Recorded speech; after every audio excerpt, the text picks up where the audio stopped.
Assalamualaikum warahmatullahi wabarakatuh. Selamat datang kembali di video dokumentasi proyek saya, Isna Nadine Hasanah dengan NIM 25303025 dari program studi D3 Manajemen Informatika Universitas Teknologi Digital. Pada video sebelumnya, saya telah mereview implementasi chatbot pada platform website. Sebagai kelanjutan pengembangan proyek untuk mata kuliah kewirausahaan digital dengan dosen pengampu Bapak Gunawan Raharjo, Skom Mkom. Pada kesempatan ini, saya akan mendemonstrasikan integrasi chatbot yang telah terhubung dengan API Telegram. Berikut adalah penjelasan mengenai kode program dan demonstrasi fungsinya. Silakan menonton.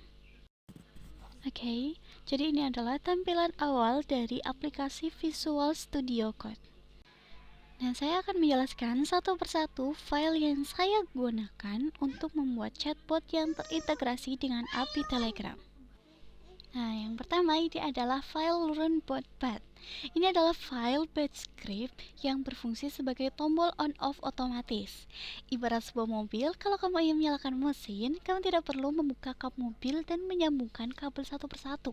Kamu cukup memutar kunci kontak. Nah, file bat ini adalah kunci kontak untuk chatbotnya. Oke, selanjutnya ada file web appy. File ini berfungsi sebagai jembatan atau pelayan atau server yang menghubungkan pesan dari pengguna otak ke chatbotnya. Nah, di dunia pemrograman, ini tuh disebut sebagai beacon. Kemudian file selanjutnya ada yang namanya core.py atau yang biasa kita sebut sebagai otak sistem. Core.py adalah pusat kecerdasan chatbotnya. File ini itu tidak peduli pesan datang dari web atau telegram. Tugasnya hanya satu, yaitu memproses teks. Kemudian fitur yang ada dalam Core.py ini yang pertama ada memuat data, yaitu membaca file dari file toko JSON. Kemudian ada logika sinonim, yaitu membuat bot paham bahwa beli, order, dan pesan itu adalah kata yang sama. Kemudian ada fitur filter etika, yaitu mengecek apakah ada kata kasar atau bad words atau tidak. Kemudian selanjutnya ada sistem score, yaitu menghitung kecocokan kata kunci pengguna dengan database untuk memilih jawaban yang terbaik. File selanjutnya ada yang namanya file toko JSON atau buku pintar yang biasa kita sebut sebagai database. File ini adalah memory bot yang berisi daftar pengetahuan. Fact di sini berisi pasangan pertanyaan atau keyword dan jawaban seputar jam buka, lokasi, dan produk. Di sini juga ada fitur bad words, daftar kata-kata terlarang yang akan diblokir oleh sistem. Keunggulannya, format JSON memudahkan admin mengganti jawaban tanpa perlu mengotak-atik kode program yang rumit. Selanjutnya ada yang namanya file index HTML atau wajah tampilan dari chatbot yang nanti akan ditampilkan. File ini adalah antarmuka atau frontend yang dilihat pengguna di browser. Desainnya itu menggunakan tema warna ungu atau purple agar terlihat elegan. Kemudian interaksi menggunakan JavaScript untuk mengirim pesan ke server tanpa perlu refresh atau memuat ulang halaman, sehingga pengalaman chatting terasa lancar seperti aplikasi asli.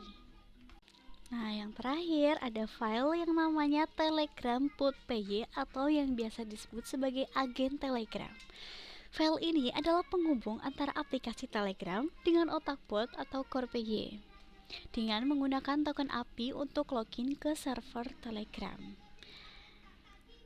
Nah, fiturnya ada yang namanya start comment, yaitu menyapa pengguna saat pertama kali menekan start.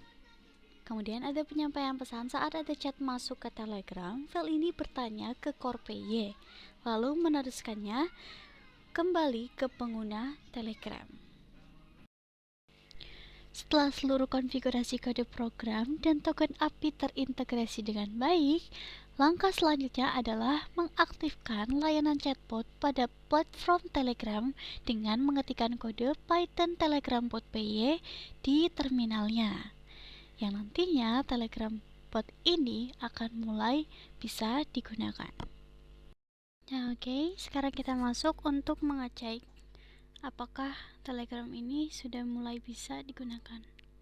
Nih, kita coba dengan mengetikkan halo. Apakah bisa menjawab? Oke, di sini botnya itu sudah bisa menjawab halo juga ya. Oke, selanjutnya kita bertanya sesuai dengan yang tertera di situ saja, karena dalam codingan di Factoco.json saya baru menginput untuk pertanyaan-pertanyaan yang bisa dijawab itu saja. Oke, ini untuk pertanyaan alamat sudah bisa dijawab. Coba untuk produk ya. Oke, bisa terjawab juga ya. Oke, selanjutnya kita mau bertanya mengenai jam buka toko Vivian Collection. Oke, nah karena tadi ada mengenai Bitword, coba kita ketikkan. Oke, berhasil. Nah, jadi itu saja ya review tentang chatbot saya. Kurang dan lebihnya saya mohon maaf. Terima kasih sudah menonton hingga selesai. Saya pamit undur diri. Assalamualaikum warahmatullahi wabarakatuh.